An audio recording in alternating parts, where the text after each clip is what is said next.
It is 24 hours and some later. So let's figure out how we're doing here. Wow. That is night and day. I'm really happy with that. I still have to scrub off a little bit of patina. But yeah, that's looking good. Good for me. All right, now we need to dispose of that and need to strip at least the paint on the two. I don't know, the pink eye actually looks pretty good, but I do want it to be that new bright white. And then, hold on buddy, just 1 second. All right, I think I severely understated how much that Coke did. So this was me just scrubbing it with a very fine wire brush, and I don't think I have to do much more to it. Got that paint out of the two, and I'm gonna have to touch up for sure on the pink eye. But yeah, this looks great. It's definitely going to not match the copper ferrules that well, but here's the good thing. This stuff patinas very quickly, and you can even get it to patina just a little bit faster by doing some different things to it. But if you let it patina over time, and it's actually true patina with its age, that makes it more special because that's the age that it's been sitting in your bag being used and enjoyed. Yeah, as it patinas, it'll match that copper perfectly and should be less of a green color and more of like a rich copper brown color. A lot of times when it's patina that's extremely old and it's from clubs that just haven't been used, that kind of patina is typically going to be more of a greener color, because typically that's going to mean they've been sitting in your garage with humidity and things like that. But really well taken care of clubs typically will have a rich brown, beautiful copper color, and I'm really excited. This turned out way better than I thought. I have to show you again, and I'm gonna have to do a lot less work than I thought I was going to have to, just because the Coke worked so well. Coke is sketchy. That's my takeaway from this, is that it just burned through that like it was nothing. Right, buddy? So yeah, I'm really excited to do the full iron set now. And I'm excited to get this painted, throw that ferrule on there, and see what happens next. This is just the dry finish to show you what I'm talking about. So it's not actually sitting in it, it's just on top. But that copper is going to age like this copper, which would be really nice. But even that looks fun. I would game these in a heartbeat.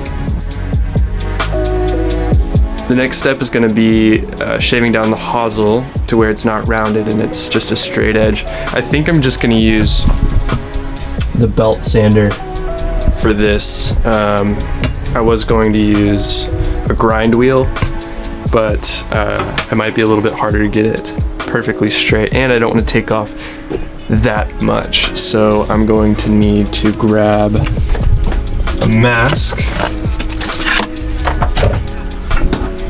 and it's my little work closet. Need to organize it a little bit better.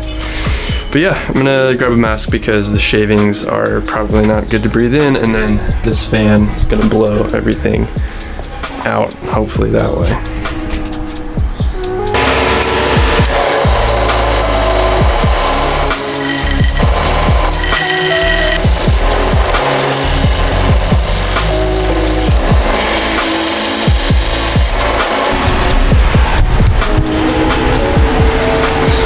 We could do a quick little test.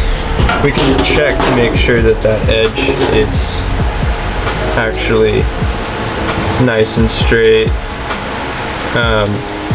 And luckily we have a tiny bit of forgiveness, just the tiniest bit of forgiveness with the epoxy. Because the edge of the ferrule is black, the epoxy is also black. But tried to make sure to get as straight of an edge as possible. Yeah, hopefully we can get all of this wrapped up here pretty soon. Something that I really need to do is go to Lowe's and buy a piece of plywood and cut out holes so that I can stick the shafts inside of those holes, and then I can just set that on top of our little gas fireplace thing out there, and that'll give me some sort of workstation, because right now I am, as you can see, on my hands and knees using a belt sander. So hopefully that's another build project coming soon, and yeah, I'll let you into that, do a whole new video about that soon. I did a little bit more work to straighten out that edge, and I'm pretty happy with the end result. So now I'm gonna swing weight it, see what kind of swing weight we need in it, if any, and I'm gonna swing weight it using the grips that I'll be putting on them. There's really fun velvet yet wraps, like velvet wrapping grips, which is gonna complete the whole thing. That will be the last step, but I'm gonna go ahead and epoxy this so that I can let it rest now that I got it all to sit nice and even.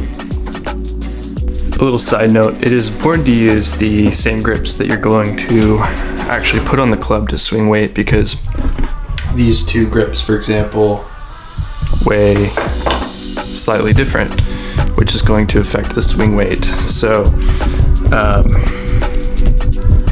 yeah, try to use the same grips that you're going to use. I mean, I feel like that's common sense, but I also feel like I would probably swing weight it with a different grip if I wasn't thinking about it.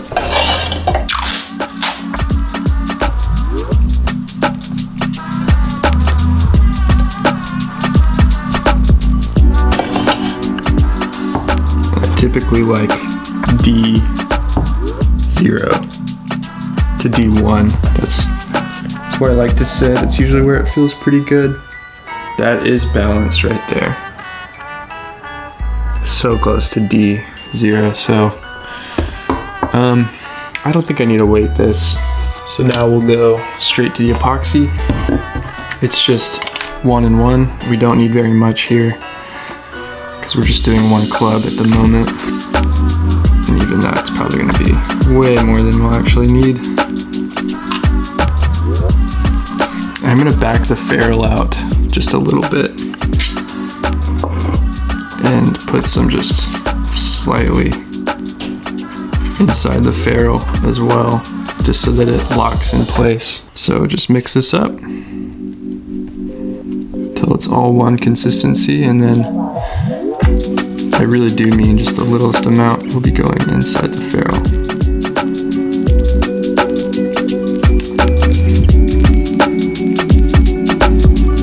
Just gotta twist it on. Cool. Now I will do the hosel. I did clean all the epoxy out of it from earlier.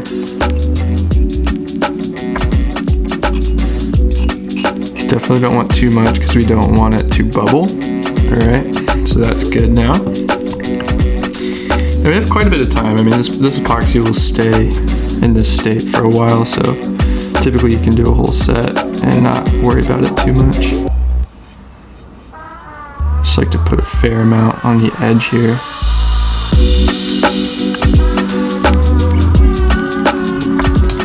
Just like that. As much as I can, I like to keep the hosel clean.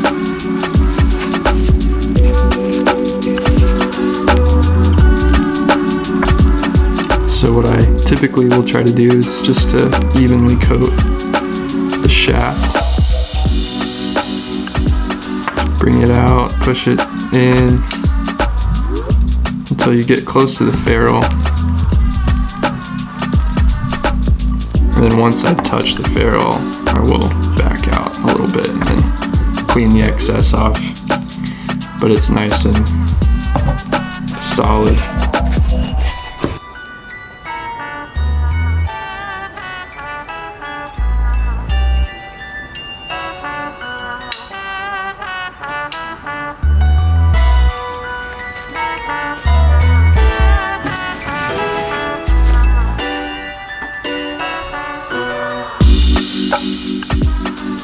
And then for the last step, I will just tap the shaft on the ground so that the hosel and the shaft are straight, and then you let it sit. This typically cures in about 24 hours, fully cures in about 4 days, I think. So we've got it all good and epoxied in a good position. You really just want to make sure that there's a little bit of airflow that's allowed to get into the shaft so that it doesn't cause back pressure and make bubbles, which is very unlikely when there's no swing weight. So yeah, I'm still back and forth on the amount of epoxy to use. Seems like a dab will do ya. Of course, you don't want your head to fly off. That's never a good thing. But I would rather do a little bit and not have bubbling, and I mean that can be even worse because there's air gaps in the epoxy where it should be just solid. So yeah, it's a lot of people also say that you should rest the club face down. I've not actually done it that way yet, and it's worked out fine for me, but I'll give it a try soon and we'll see. But yeah, I'm really excited about this one. Just need to dress the ferrule whenever it's done drying, and we will throw that grip on and take it for a swing. So I'm not incredibly excited about the job that I did dressing the ferrule. It is one of those things that takes skill and probably a lot of practice, so it's something that I hope to get better at. But right now, this is as good as I can do. So we've got it shining up a little bit, and the shape is not my favorite. But now the order of service is to remove the paint that I tried to fill in. It's fine, but it's not perfect. So I just want to try to remove it and start all over again. I did touch up the black. I don't think I need to repaint that because that's looking pretty good. But yeah, this white just kind of doesn't pop as much as I'm wanting it to. And I tried to do it without the proper tools the first time. So now that I have everything that I think I need, this should be quite a bit better looking. So to take the paint out, I like to use these. These are lint-free nail wipes. These actually work great for using acetone. So take one of these to get in the grooves. Sometimes I'll stick that into here whenever I get the acetone on. But you're gonna use quite a fair amount of acetone. Just use anything good, that should work just fine. So for this process, I'm just gonna get a good amount on there.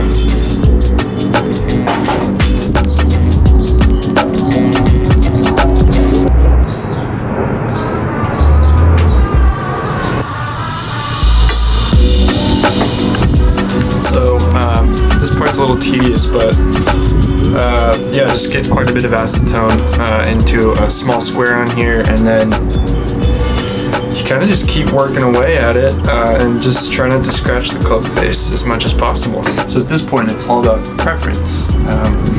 If these were just my irons that I was gaming and I wasn't trying to kind of restore them back to a new look, I would just keep the Ping Eye just unpainted and the tube. I just think that looks kind of classy. Still the black because the black dot does signify that it's standard lie. But yeah, I think that just looks really nice. Again, I wish that I went a little bit lighter on the ferrules. I took a little too much off. but I mean, they're ready to be painted the correct way this time, and I'm really excited about it.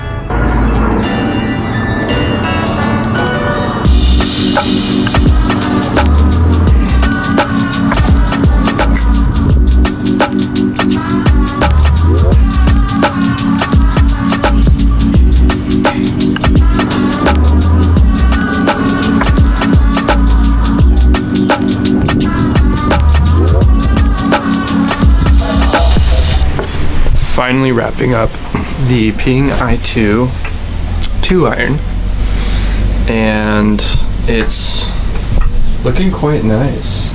Did some paint on it. Got that white popping, especially on that too. I'm really liking that clean copper finish. The white's popping really well, and the black just looks nice. So today I'm putting the grip on and finishing this up.